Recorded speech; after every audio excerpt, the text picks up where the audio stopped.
말 많은 물고기 이번 내용은요, 자폐 아이들의 불안에 대한 이야기입니다. 이 불안에 대한 내용을 예전에 이제 이 내용을 다뤄달라고 이제 얘기하신 분이 제안을 해주신 분이 한 분 계셨는데, 한 분이 아니었죠. 한 두 분 된 것 같은데, 어쨌든 이 이야기를 이 폭력 이전에 다루려고 했었는데, 폭력이 좀 더 급한 내용일 것 같아가지고 폭력에 대한 내용을 지난번에 이제 다뤘고요. 이번에는 불안에 대한 이야기를 다루려고 합니다.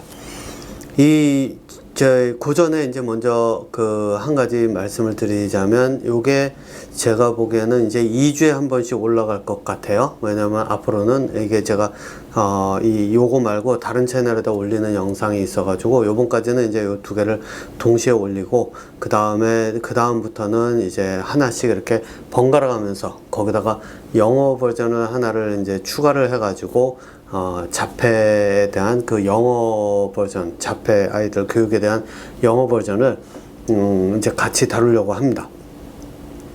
그러니까 이제 주변에 혹시라도 이 영어를 이제 주로 영어로 의사소통이 가능한 분들, 한국 분들이 아닌 분들이 있다면은 그쪽 채널을 이제 보시라고 이렇게 얘기를 하시면 될 것 같은데, 지금 뭐 이제 시작은 해놨지만 아직 본격적으로 제가 제 방법에 대한 거를 올리지는 않았거든요. 그래서 이제 그런 거를 그렇게 되기 때문에 요게 이제 조금 격주로 이렇게 진행이 될 예정입니다. 자, 어쨌든 이 불안에 대한 내용으로 들어갈 텐데요. 이 불안에 대한 요소, 자폐 아이들이 불안해하는 요소가 이게 한 가지로 이렇게 딱 정의해서 이 아이의 불안은 이렇기 때문에 온다라고 이야기하기가 조금 어렵습니다.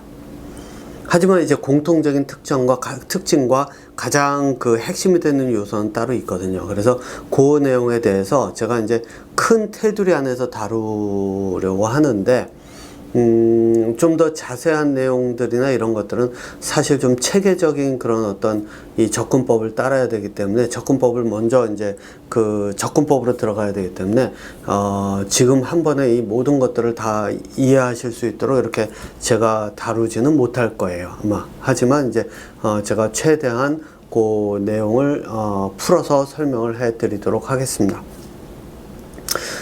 자폐 아이들 뿐만 아니라 일반 아이들, 그러니까 자폐 아이들을, 이게 이제 문제가 뭐냐면요, 의사소통이 어렵다 보니까 자폐 아이들을 의사소통이 안 되는 아이들로 취급하기 때문에 사실 이런 문제들이 다 발생을 한다고 보시면 됩니다.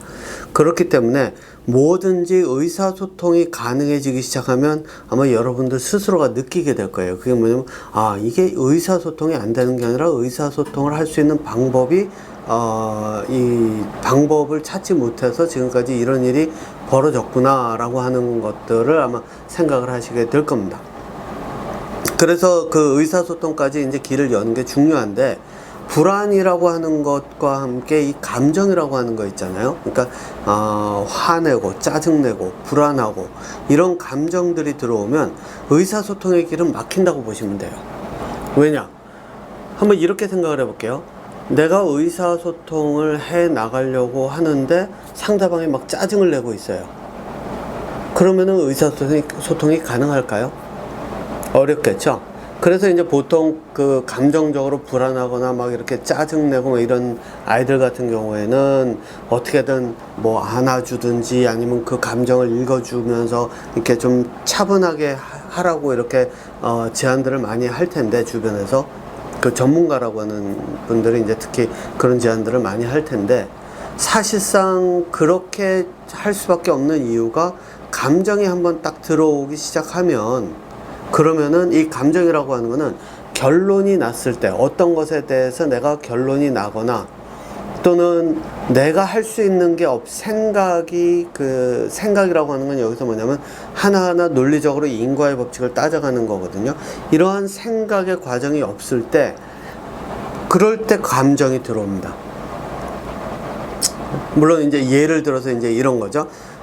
내가 뭐 요번에 그 일반적인 그 예를 들자면은 아마 이 부모님들이 지금까지 살아온 그 이 생활 속에서 한번 그 예를 비슷한 예를 찾아보면 될 거예요. 그게 뭐냐면 내가 이제 예를 들어서 취직을 해야 되는데 취직을 할 때 그 한국에서는 시험 공부를 많이 하잖아요. 여기서는 시험 공부를 해가지고선 취직했다는 얘기는 들어보진 못했는데, 그 시험 공부든 뭐든 시험을 보든 준비를 할 때 그 준비하는 과정에서는 공부를 하면서 뭐가 필요하고 어떤 거를 어떤 식으로 내가 준비하고, 만약에 예를 들어서 면접 하나만 놓고 보자면 면접관들이 물어볼 그 질문을 쭉 펴놓고 내가 이거를 어떤 식으로 대답을 할 것이며 어떤 식으로 나에 대한 그 설명을 할 것이며 이런 것들을 생각을 하잖아요. 그러면서 그걸 뭐 시나리오처럼 이렇게 적고 이렇게 하는데, 그 과정을 한번 생각해 보세요. 내가 시나리오를 짜가면서 어떻게 대답할지 그런 고민이나 이런 거를 할 때 과연 감정이 일어나는지. 감정은 그럴 때는 일어나질 않아요. 그럼 어떤 때 일어나느냐? 그게 딱 끝나고 나서 이제 실제로 내가 이걸 실전에 써먹어야 되는데, 그때는 실전에 써먹어야 된다는, 지금 내가 그 준비 과정이 끝났고 이제 실전만 남은 상태에 중간이 비어 있잖아요. 그럼 이 비어 있다는 게 뜻하는 게 뭐냐면은 결국은 내가 생각을 할 거리들이 별로 없다는 거예요. 차라리 게임을 하거나 그러면은 괜찮은데, 게임을 할 때도 게임을 하면서 내가 이 게임이라는 게 사실 이게 감정을 그 중간중간에 계속 집어넣는 거라 중독이 잘 되는 이유가 이제 거기서 오는 건데, 그 게임 중독이, 그래서 그 게임 중독 같은 거는 사실 저는 뭐라 그럴까요? 이 사고력이 부족한 상태에서 벌어지는 하나의 현상이다라고 이야기를 합니다. 제가 요 영상 다음에 바로 만들 영상이 마약 중독에 대한 이야기거든요. 그래서 마약 중독, 요거는 이제 요 말 많은 물고기 채널이 아니라 제 다른 채널, TV 똥덩이 채널하고 연결된 그 채널에다가 이제 집어넣으려고 하는 건데, 제가 이제 그러면서 그 사회 문제서부터 이런 것들을 하나하나 이제 다루려고 합니다. 그러니까 굉장히 좀 불편한 얘기들이 많이 나오기는 할 텐데, 어쨌든 이 마약뿐만 아니라 이 게임 중독에 빠지는 이유도 게임 단계별로 성취감서부터 그 긴장감을 그 안에서 느끼게 만들었어요. 그 이유가 뭐냐? 프로세스가 굉장히 빠르게 나오고 결과가 바로바로 눈앞에 보이게끔 만든 거거든요. 자, 그런데 이제 그런 거 옆으로 해놓고, 내가 어떤 그러니까 제가 예를 드는 게 이제 조금 어긋났네요. 그러니까 게임 같은 거를 예를 들어야 될 게 아니라 내가 수학 문제를 푼다라고 생각을 해볼게요. 수학 문제를 푼다, 내지는 뭐 어떤 해야 될 일들이 있는데 거기서 이제 그것들을 가지고 계속 생각을 해야 된다라고 하는 그런 과정이 들어가 있다라고 한다면 긴장이 들어갈 그 여지가 없습니다. 그러다 보니까 어떻게 되냐면은 바쁜 사람들이 그래서 이제 감정적으로 조금 이렇게 많이 좀 휘둘리지 않을 가능성이 좀 큰데, 왜냐면 계속 생각할 거리들이 있고 해야 할 일들이 있기 때문에 생각을 반강제적으로라도 하게 되는 수밖에 없기 때문에 그런 일들이 벌어지는 건데, 이게 중간에 내가 준비는 다 끝났어요. 그러고 나서 이제 실전에 들어가기만 하면 된다라고 하면 그 중간 시간에, 비는 시간에 무슨 일이 벌어지냐면 내가 기대감서부터 해야 할 것에 대한 그 긴장감서부터 이런 것들이 한 번에 몰려온다는 거예요.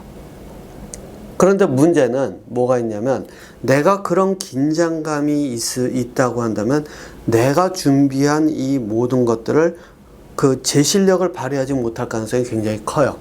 왜? 준비를 한 것과 이 긴장감을 통해서 실제로 가가지고 행위로 옮기는 과정까지 그 중간에 들어간 그 감정이 이 벽을 만드는 거예요. 벽을 만들어요. 내가 실제로 이 실전에 들어가서 가장 효과적으로 뭐든지 내 실력을 충분히 발휘하려고 하면 내가 준비했던 내용들이 충분히 나올 수 있는 그런 여건을 만들어야 되잖아요. 그럼 내가 준비할 때 했던 과정은 논리적으로 인과의 법칙을 따라가면서 내가 어떤 식으로 대답하고 어떤 식으로 논리적으로 상대를 설득할 것인지 그 생각의 과정인데, 감정이 중간에 딱 들어갔다가 그 감정이 이어지면서 그 안에까지 들어가다 보니까 어떤 일이 벌어지냐면 이제 감정과 논리적인 사고가 계속 충돌을 일으켜요.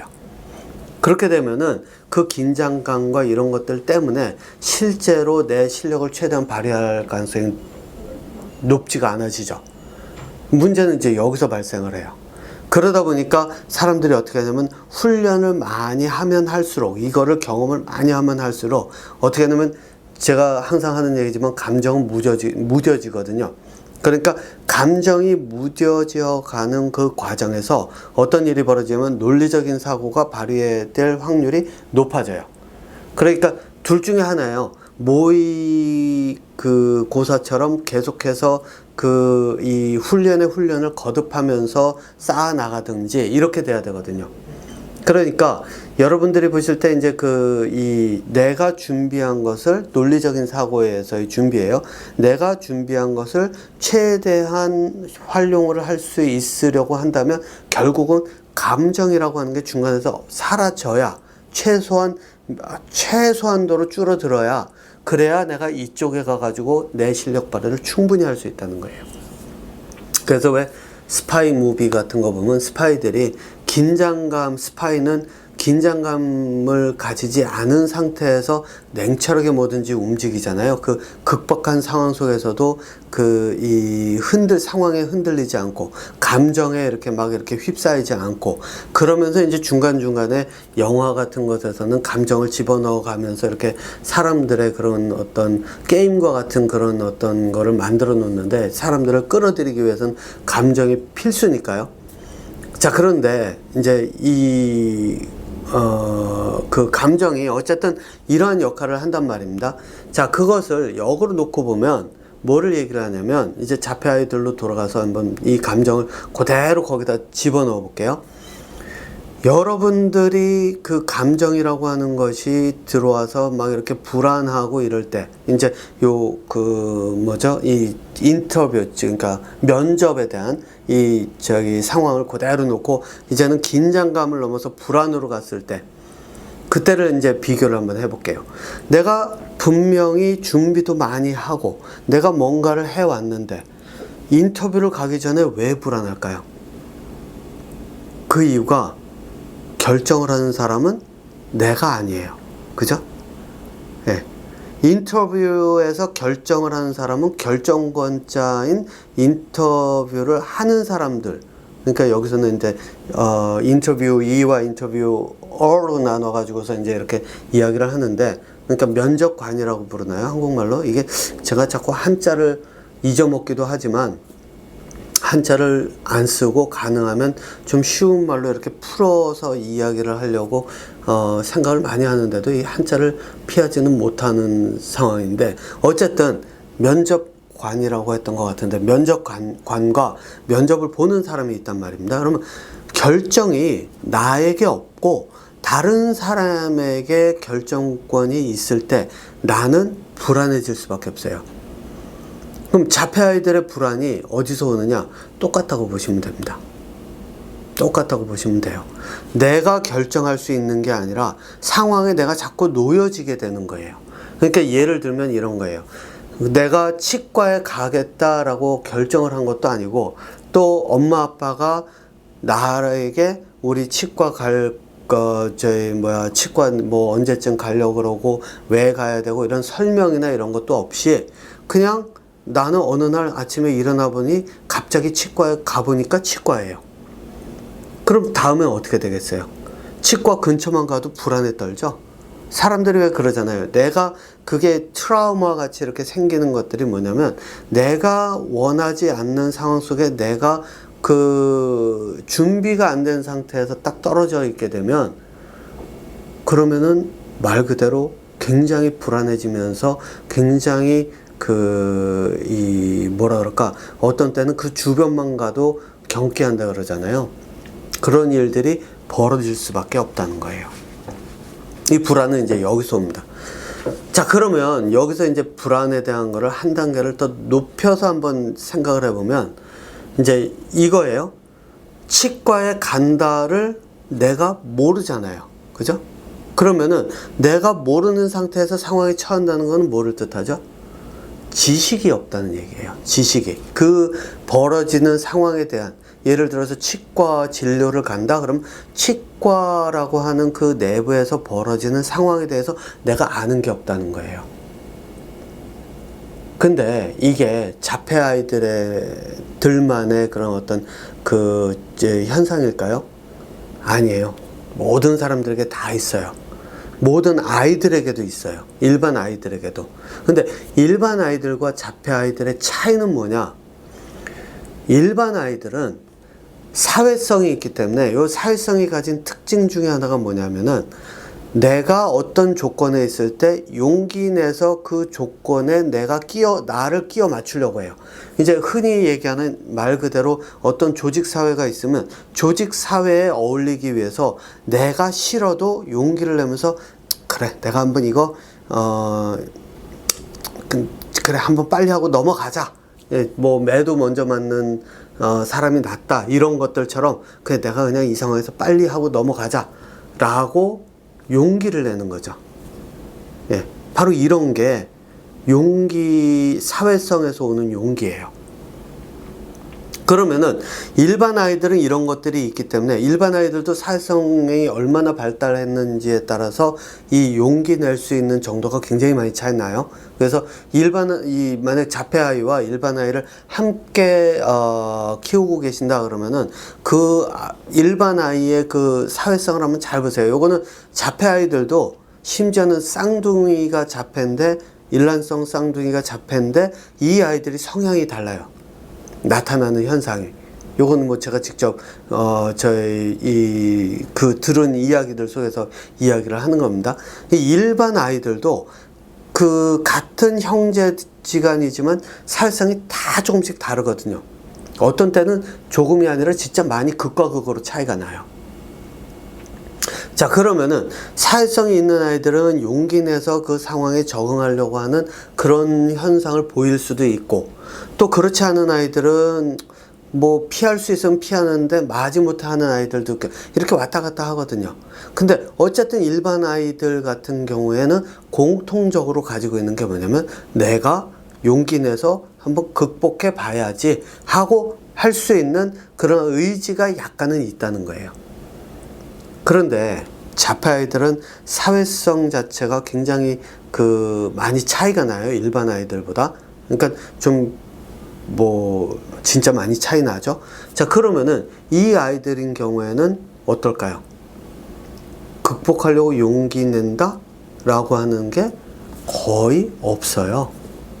그러니까 통제가 안 되고 힘들고 어디 가면 불안해하고 이런 일들이 벌어지죠.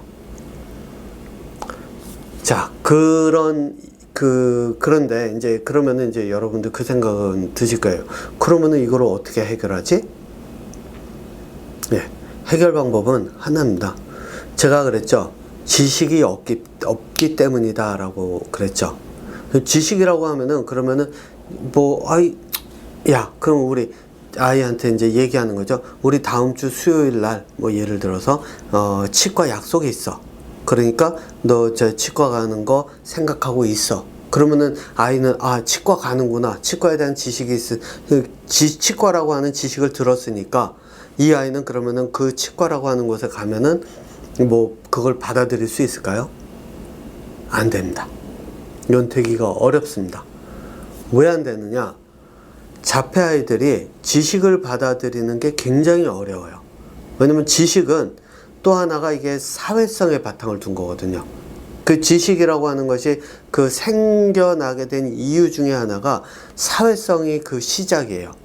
왜냐? 내가 알아야, 예를 들면 보고다 라고 하는 것이 독이 있다 라고 하는 걸 알아야 내가 살아갈 수 있는 그 길을 가요. 그죠? 그걸 먹으면 죽으니까. 그러니까 아는 게 힘이고, 그리고 아는 게 힘이다 보니까 지식의 중요성이 굉장히 커요. 생존을 위해서. 그쵸? 거기다가 사람들이 사회성이 발달하게, 인류가 사회성이 발달하게 된 게, 이거는 원숭이도 마찬가지예요. 원숭이도 사회성이 굉장히 많이 발달해 있어가지고 굉장히 정교한 의사소통이 가능하다 그래요. 요거는 제 이야기를 믿으실 게 아니라 인터넷에서 원숭이의 의사소통 그래가지고 그냥 한번 쭉 쳐보시면 쫙 뜰 거예요. 연구 결과가 그만큼 굉장히 많아요. 그러니까 그런 연구 결과들을 보면서 원숭이들의 사회성과 이런 걸 보시면은 얼굴 표정서부터 몸짓과 이런 걸로 그 원숭이들끼리 어떻게 의사소통하고 또 신호체계, 원숭이 신호체계로 어떤 식으로 의사소통하는지 그리고 얼마나 그게 정교한지 이거는 쉽게 알 수가 있거든요.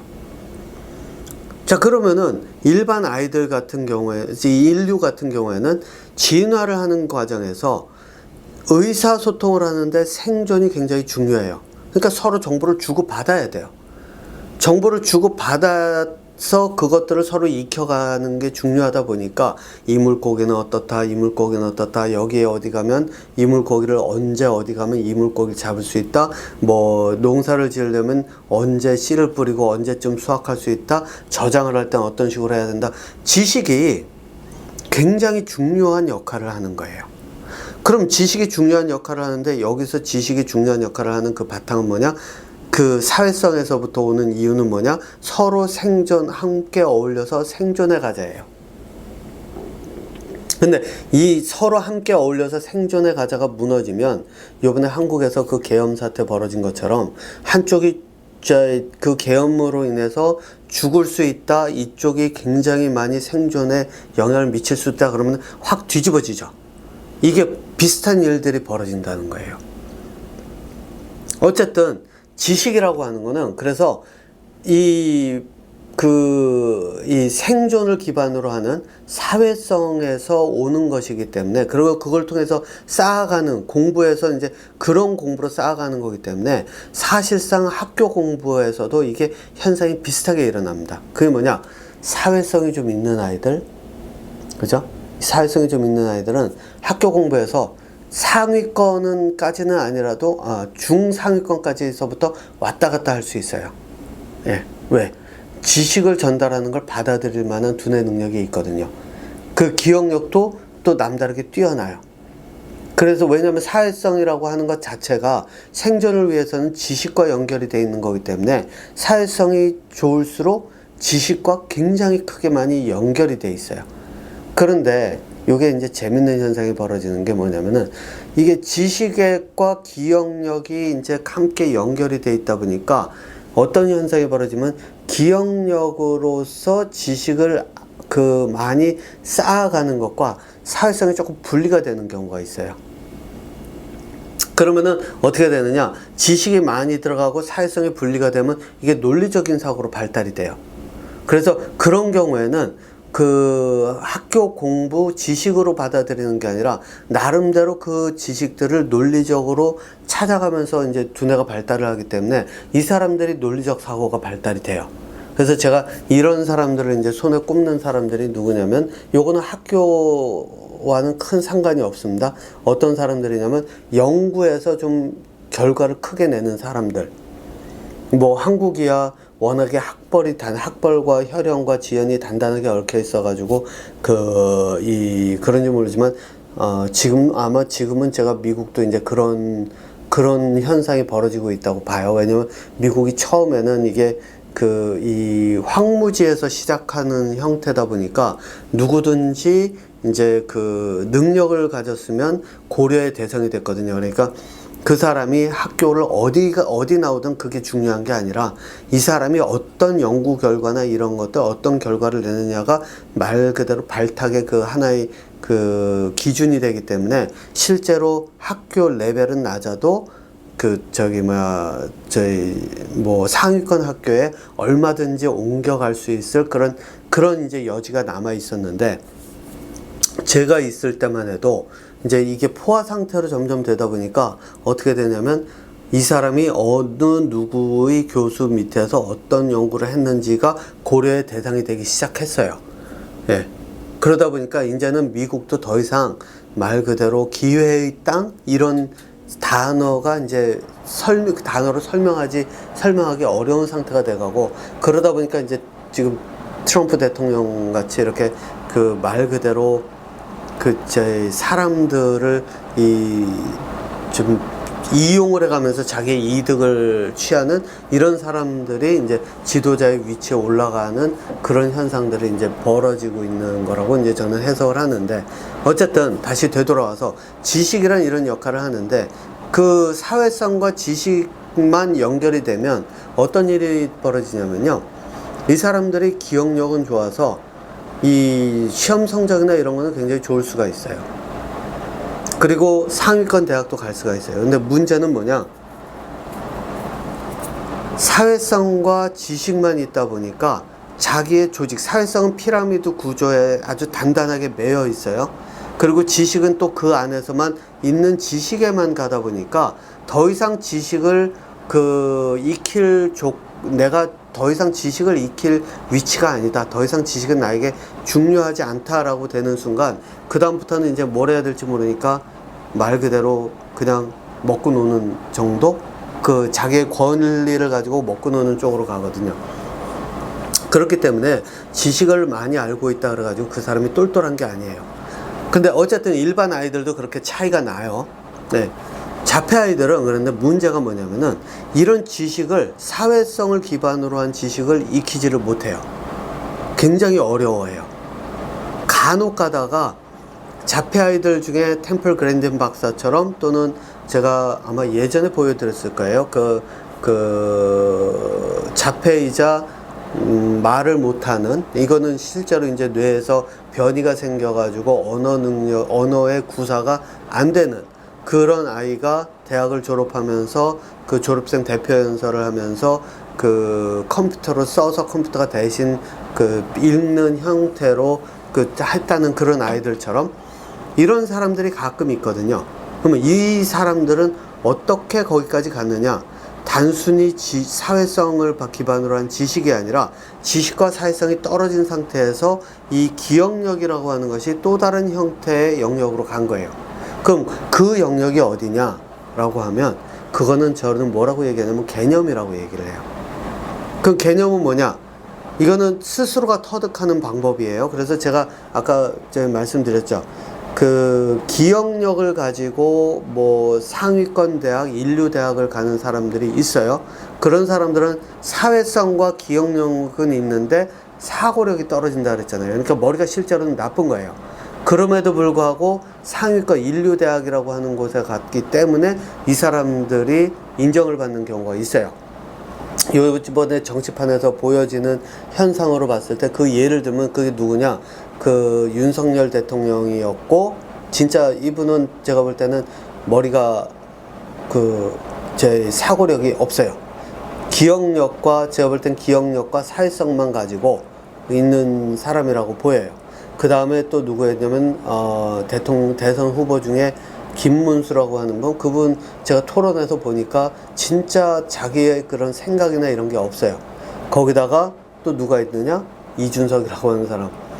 자기의 주장은 할 수 있는데 그 생각이나 이런 것을 발휘할 수 있는 그런 능력이 안 돼요. 예. 근데 하나는 있더라고요.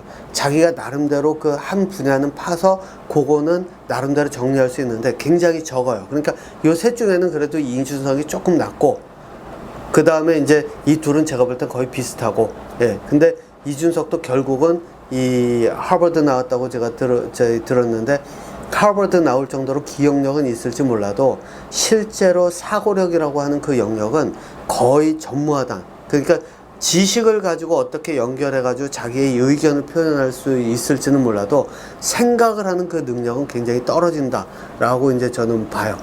그러니까 이제 아무거나 끌어다가 막 연결해가지고 연결해서 붙이려고 하다가 문제를 발생시키는 그런 일이 벌어지잖아요. 자, 이런 사람들이 있는가 하면 학벌에 크게 상관없이 인류대학도 그렇고 중급 대학이든 아니면 대학을 안 나온 사람들도 그렇고, 그런 사람들 중에 가끔 가다가 두뇌가 뛰어난 능력을 발휘하는 사람들이 있어요. 이 사람들은 스스로 그 영역을 찾아간 사람들이에요. 그런데 이 사람들이 스스로 그 영역을 찾아간 사람들은 굉장히 적어요. 수가. 사회에서 그 수를 찾아보기가 굉장히 어려워요. 자, 그런데 자폐 아이들 중에서 말 그대로 대학 가가지고 뭐 박사 공부를 한다던가 또는 아까 얘기했던 그 대학을 졸업하면서 졸업생 대표 연설을 한다던가 이런 능력을 발휘할 수 있었던 그런 사람들은 실제로 자기가 그 과정을 겪어 나간 거예요. 방법을 찾은 거예요, 머릿속에서. 근데 이 사람들에게 물어본다 그래가지고 이 사람들이 아, 내가 공부를 이런 식으로 하고 어떤 식으로 이 지식을 다뤘고 이거 얘기 못 할 거예요. 왜냐? 천재들도 자기의 머릿속에서 무슨 일이 벌어지는지를 정확하게 설명하지 못하기 때문에 다른 사람들에게 자기 이렇게 하면 천재가 될 수 있다라고 가르칠 수 있는 사람이 없었거든요. 마찬가지예요. 이 아이들 같은 경우, 자, 이제 그래서 이 자폐 아이들 중에서도 자폐 아이들이 두뇌가 나쁜 게 아니라고 제가 누차 말씀드리죠. 자폐라고 하는 현상과 두뇌의 사용은 완전히 분리를 해놓고 보셔야 된다고요. 예, 요거는 제가 누차 강조하는 겁니다. 그러면은 이 아이들이 발휘할 수 있는 이 능력이 이쪽에 그 사고력 부분이 있는데 이 부분은 스스로 지금 현 상태에서는 저 말고는 제가 하는 교육 말고는 이 스스로를 깨나갈 수 있도록 할 수 있는 교육이 없어요. 전무예요. 모든 교육이 사회성에 맞춰져 있어요. 근데 요거는 일반 아이들 교육이니까 이게 지식과 연결이 되는 거니까요. 그런데 그러다 보니까 아이들이 스스로 가야 되는데 그걸 깨고 나갈 수 있는 아이의 수는 굉장히 드물어요. 그런데 내 아이가 그 길을 갈 수 있을지 없을지 몰라요. 그런 상태에서 예를 들어서 치과라고 하는 것을 치과 우리 다음 주에 치과 갈 거야 얘기를 해준다 그래서 이 지식을 아이가 받아들이느냐, 이게 거의 불가능하다고 보시면 됩니다. 학교 공부는 오히려 나아요. 학교 공부는 오히려 쉽게 따라갈 수 있어요. 왜? 보이니까. 보이거든요. 그죠? 예, 뭐가 보이느냐? 1 더하기 1은 2라고 했을 때는 1이라고 하는 것과 1 더하기 1, 그거를 이제 예를 들어서 사과를 놓고 하면은 사과 하나, 사과 두 개, 하나 더, 그러면 두 개가 된다. 요거는 눈에 보이니까 그나마 따라갈 수도 있어요.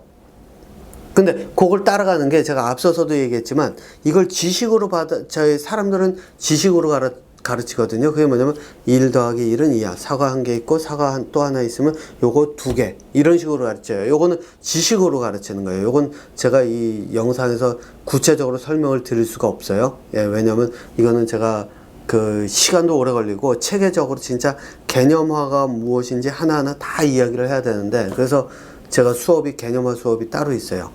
네, 지식의 개념화, 그 다음에 관찰의 개념화 이런 것들이 있는데 실제로 요거는 사과를 놓고 할 때는 개념화를 시키는데 이 사과의 개념화를 하나 더하기 하나는 두 개가 된다를 어떤 식으로 개념화를 시킬지는 요거는 이제 가르치는 게 계속 질문을 통해서 해야 되는데 이거는 부모님들이 그 개념화하는 방법을 익혀서 아이들을 일상에서 개념화를 끌어내야 돼요. 그래서 더하기의 개념, 곱하기의 개념 이런 것들을 아이들이 그걸 익히도록 해나가고 여기에 이제 언어도 같이 들어가고, 왜냐면 언어도 아이들은 지식으로 받아들이는 게 아니라 자폐 아이들은 개념으로 받아들여야 빠르게 진행이 되거든요. 어쨌든 요거는 이제 제가 지금 여기서 구체적으로 설명을 드리기엔 분량이 너무 많고, 또 언어 발달의 기초는 제가 예전에 올렸을 거예요. 그걸 보시면 그 기본적인 내용은 들어가 있었어요.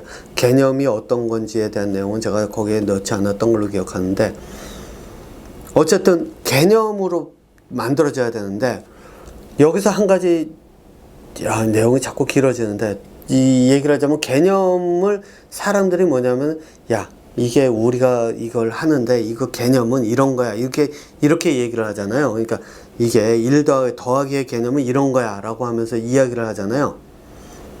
이거를 사람들은 개념이다 라고 이야기하면서 개념을 가르친다라고 얘기해요. 하지만 이거는 개념을 가르치는 게 아니라 지식을 가르치는 거예요. 낚시를 하면서 광어 잡을 땐 이렇게 해가지고 이렇게 잡는 거야 라고 하면서 이게 낚시에 대한 낚시에 대한 개념이 없어. 이 개념은 이렇게 했을 때 이렇게 잡는 거야. 그렇게 가르치죠. 이거는 개념을 가르치는 게 아니에요. 이건 지식을 가르치는 겁니다. 그럼 개념이라고 하는 건 뭐냐? 개념은 내가 만들어서, 지식은 들어오는 지식을 내가 그걸 가지고 이유와 근거를 가지고 무엇을 왜 어떻게 라고 하는 질문을 통해서 내 것으로 소화하는 과정이 들어가야 그게 나에게 와서 개념이 돼요. 그러니까 개념은 나만이 만들 수 있는 거예요. 누가 가르칠 수 있는 게 아니라는 뜻이에요. 개념은. 그래서 개념화라고 하는 게 개념화 수업이라고 하는 거, 제가 이야기하는 거는 그 실제로 수업을 들으시는 분들이 그 개념을 쌓아가도록 만드는 게 이제 개념화 수업인데, 어쨌든 요건 좀 복잡하니까 제가 요 정도에서 마무리를 짓도록 할게요. 이게 그 실제 수업에서 하나하나 그걸 예를 들어가면서 보질 않으면 알 수가 없기 때문에. 자, 그러면 이제 진짜 개념이라고 하는 건 뭐냐? 예를 들어서 치과다. 그러면은 치과에 대해서 그냥 치과 간다가 아니라 치과에서 벌어지는 그 스텝 하나하나를 하나하나 왜 들어가면 의자에 눕고 거기서 의자에 누웠을 때 의사가 뭐를 하고 그것들 있죠? 그 하나하나를 이유를 가지고, 특히 이유를 가지고 하는 게 중요해요. 이유와 근거를 가지고. 그래서 지금 네 이에 이렇게 노랗게 이렇게 뭐가 있고 이렇게 돼 있고, 너 이에 이렇게 보면은 상한 부분이 이렇게 이제 충치 먹은 부분이 있고, 그래서 요 부분들을 치과에 가면 요렇게 해가지고 요 부분들을 이렇게 할 거야. 근데 충치 먹은 거 이게 더 안에 오래 두면은 이가 아파서 뭐 얼마만큼 아프고, 이걸 설명을 다 해줘야 돼요. 그럼 아이들이 예를 들어서 통증에 대한 개념도 없고 충치가 어떤 건지 모르면 그 인터넷에서 찾아가지고 이미지 같은 거 보여줘 가면서 이렇게 되고 이렇게 되면 씹지 못하고, 이렇게 아이들이 좋아하는 걸 먹기도 어렵게 되고, 그 통증 때문에 얼마나 아픈 시간을 보내야 되고, 이런 것들을 다 일일이 설명을 해줘 가면서, 그래서 치과에서 이런 진료를 하게 되는 거를 설명을 다 해줘야 돼요. 그러니까 벌어질 일들을 다 설명을 해줘야 된다는 얘기예요. 그것을 아이가 스스로 개념화를 머릿속에서 할 수 있도록, 이거는 이제 제 책에, 요 구체적인 방법은 제 책에 있습니다. 자폐아이 두뇌 발달을 통해 세상과 연결하기, 요 책에 그 치과의 이야기 있거든요. 그리고 거기서 이제 그 책의 예를 들었던 부모님들이 한 가지 하신 게 뭐가 있냐면, 아예 그 다음부터 치과에서 있었던 일들을 사진을 다 찍어서 여기선 이런 일들이 이렇게 있었고 네가 이런 식으로 했고, 그러면서 그때 가서 아이에게 너 그때 굉장히 용기 있게 했어. 아이는 그게 용기 있는 행위도 거기에 들어가요. 근데 여기서의 용기는 뭐가 있냐면은 사회성으로 가가지고 이 상황에 적응하겠다가 아니라, 이 과정이 벌어지니까 내가 그 과정을 겪어나가는 것들을 한번 해보겠다라고 하는 의지를 얘기를 하거든요. 그래서 여기 조금 차이는 있어요. 하지만 뭐 같은 용기로 볼 수가 있어요. 그러니까 이제 그때 가서 쓰는 게, 네가 용기 내서 이렇게 해가지고 치과 진료가 잘 끝났어. 그러니까 진짜 너 좀 많이 힘들고 두려웠을 텐데 좀 많이 용기 내서 잘했네. 요 정도까지. 제가 칭찬을 이야기를 할 때, 칭찬은 말 그대로 개나 주자라고 이야기를 해요. 실제로. 왜냐하면 사람들이 칭찬하면 잘했어, 용기 내서 진짜 잘했어 이렇게 박수만 치는, 이건 칭찬이 아니에요. 앞에 과정이나 이런 것들이 다 들어가고 설명하면서 해야 되고, 칭찬의 한 단계 더 높은 게 이제 그 아이가 어떤 식으로 했는지, 어떻게 그 과정을 겪어나갈 수 있었는지, 이런 거를 물어보는 게 이제 진짜 칭찬 위에 있는 그 차원이 다른 칭찬인데, 이 내용 하니까 또 길어지네요. 이 내용도 자를게요. 다음에 언제 할 기회가 될 거예요. 이게 그리고 이거는 수업을 들으실 때나 이제 제가 하나하나 차근차근 다 설명을 드릴 수 있는 거니까, 요거는 일단 내용이 길어지니까 또 자를게요. 어쨌든 그렇단 말입니다. 그래서 그런 것들을, 과정을 한번 겪고 나면 그 다음부터는 쉬워져요. 네. 그렇기 때문에 아이들에게는 이 지식으로서, 이건 사과야, 여기 치과 가야 돼, 우리 학교 가야 돼, 늦었어, 이런 사회성을 기반으로 한 이런 이 지식으로 아이들을 가르치려고 하면요, 아이들은 불안해할 수밖에 없어요. 왜? 내 머릿속에서는 이 정보가 처리가 되지 않는데, 그죠? 그러니까 확 와닿지가 않는 거예요. 그러니까 지식이 없어요. 그죠? 지식을 받아들이는 게 굉장히 오래 걸려요.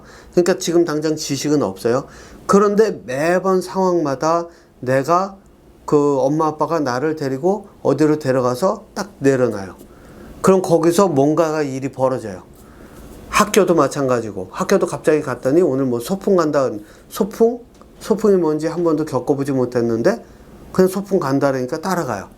일반 아이들은 소풍 간다 그러면은 그림책 뭐 이런 데서 소풍 가서 뭐를 하고 이런 것들을 가지고 그 익혀놔서 막연히 소풍이 노는 거다라고 하는 그 사회성을 가진 그 언어와 연결이 돼 있으니까 논다라고 하는 그 재미에서 들뜨고 이러지만 자폐 아이들에게는 오히려 이런 것들이 두려움으로 다가올 수밖에 없어요.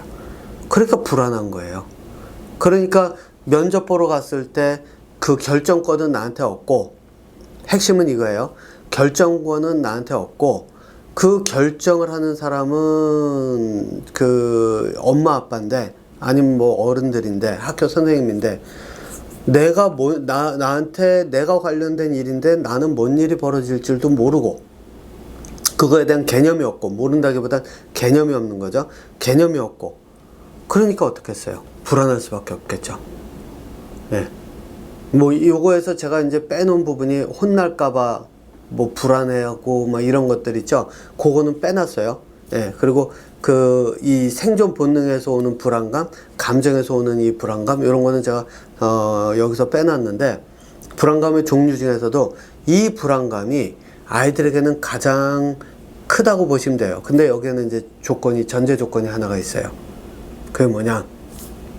부모님들이 아이와 일상 속에서 아이가 이 부모님들의 눈치를 보는 그런 일이 없다는 조건 하에요. 그게 뭐냐면, 뭐, 내가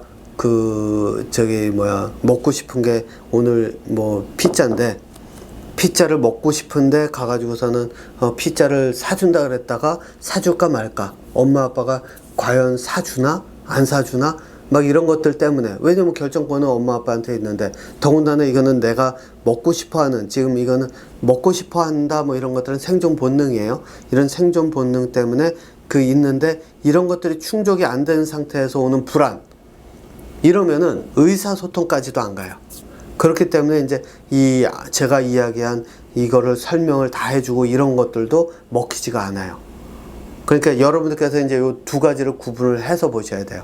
우리 아이가 이 생존 본능에서 오는 먹고 자고 입고 하는 이런 본능에서 오는 것이 두려움, 불안, 이런 것들이 큰 건지, 아니면 실제로 새로운 상황, 이런 것에 처했을 때 그런 것에 처할까봐 하는 내가 던져질까 하는 그런 데서 오는 불안인지, 일단 그것부터 구분을 해서 보셔야 된다는 거예요. 그러고 나서 이제 접근법을 어떤 거를 가지고 접근을 할지를 이제 생각을 해 보셔야 돼요. 어느 경우든 조건은, 근데 이제 모든 경우에서든 이 시작은 이 생존 본능에 관계된 것에서부터 보통은 시작을 해요. 그래서 아이에게 의견을 묻고, 아이의 의견이 충분히 반영되도록 하고, 아이의 결정이 존중되도록 하고, 그 다음에 그것을 바꿔야 될 때는 엄마 아빠가 이유와 근거를 충분히 설명을 하고, 이런 것들이 들어가면서 아이와 의사소통의 길을 만들어가는 게 일단 가장 우선이다 라고 하는 것, 이거를 제가 요번에 말씀드리도록 하겠습니다. 자, 요번 불안에 대한 영상은요 여기서 마치고, 다음에 또 새로운 주제로 찾아뵙도록 하겠습니다.